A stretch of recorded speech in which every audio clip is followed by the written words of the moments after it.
So welcome to this World Electrolysis Congress pre-event interview. I'm joined by Thomas Dalgas Fechtenburg, Senior Manager at Energinet System Operations. So welcome, Thomas. Thank you. So just to start off, would you be okay giving our audience just some insight into your background and some of the work you do at Energinet System Operations? Yes, of course. So Energinet, being the transmission system operator of the electricity and gas grid at Denmark, also has been given the responsibility of developing a potential hydrogen infrastructure, the transmission hydrogen infrastructure as well. But as we do not have anything today, of course, at the moment we are working on business case to understand if it's a feasible project at all. That's the sort of the main part at Energinet right now. Okay. And so, working in that infrastructure sort of setting, are there any challenges that you've seen so far, or are there any other market challenges that might feed into that? Yes, and that's the main obstacle. As it's a, let's say, non-existing market, the hydrogen market, hence also the hydrogen infrastructure in Denmark today. Of course, it comes with tremendous uncertainties to invest in new infrastructure. The same goes for the Power-to-X developers, investing in huge electrolyzer projects, potentially also refinement to methanol, ammonia, etc. So it's a chicken and the egg type of situation that someone has to give the other part certainty before both business cases on both sides of the table are sufficiently secure or certain that they will be positive. And I'm sure it's obviously still in the working phases of the project, but ideally, how will your project help sort of negate these challenges? Obviously, putting that link between the chicken and the egg, the infrastructure and production. Yeah, I think I'm not sure if I have a straight answer for mitigating the risks, but eventually Energinet sees the hydrogen infrastructure as inevitable to fulfill the green transition. The main purpose of the hydrogen infrastructure is to it's twofold. So first, to translate the vast renewable energy sources that we have in Denmark and the surrounding seas to hydrogen that can be exported to Germany, so steel industry, etc., and throughout Germany, further down Europe.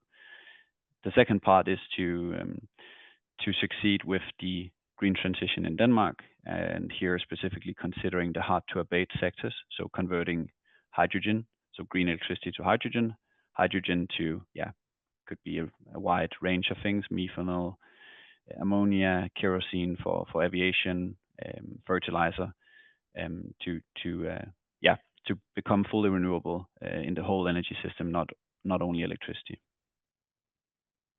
Yeah, and in sort of aiming for that total renewable energy system, what are your thoughts on the industry sort of going forward?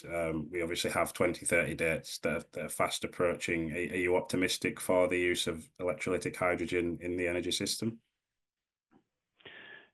I would say we are optimistic, and of course we are working with the business case with the intention to establish hydrogen infrastructure, of course.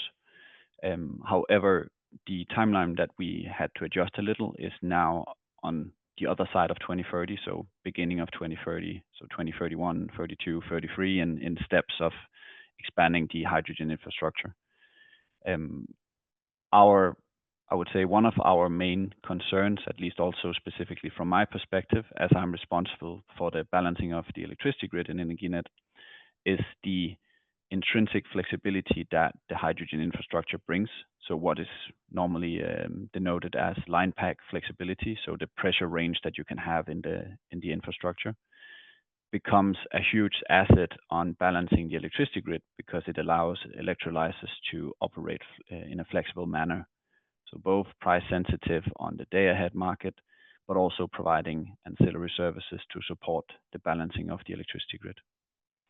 And that might be the key, at least in our perspective, because it's a socioeconomic benefit that benefits both the electricity consumers as this, let's call it, invoice or cost to balance the system will hopefully decrease with the flexible operation of electrolyzers.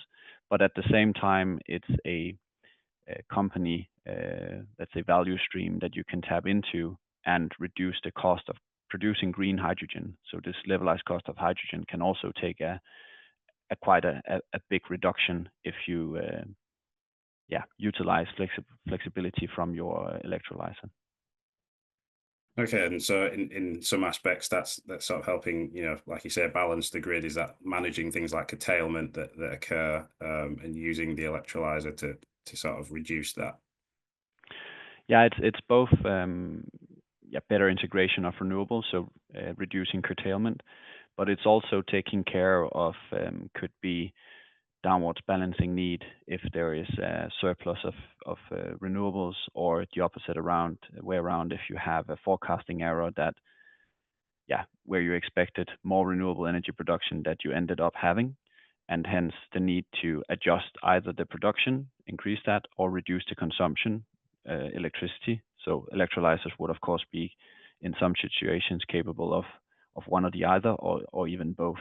So having that asset basically available in the electricity markets and ancillary service markets itself is a huge socioeconomic benefit. Yeah, brilliant. Well, thank you, and thank you for your time today, Thomas. For those of you in the audience who are interested in meeting Thomas and learning a bit more about Energinet's hydrogen strategy, please feel free to join us from the 10th to 13th of February in Cologne. So yeah, thank you again, Thomas, and yeah, hopefully see you there. Great, thank you.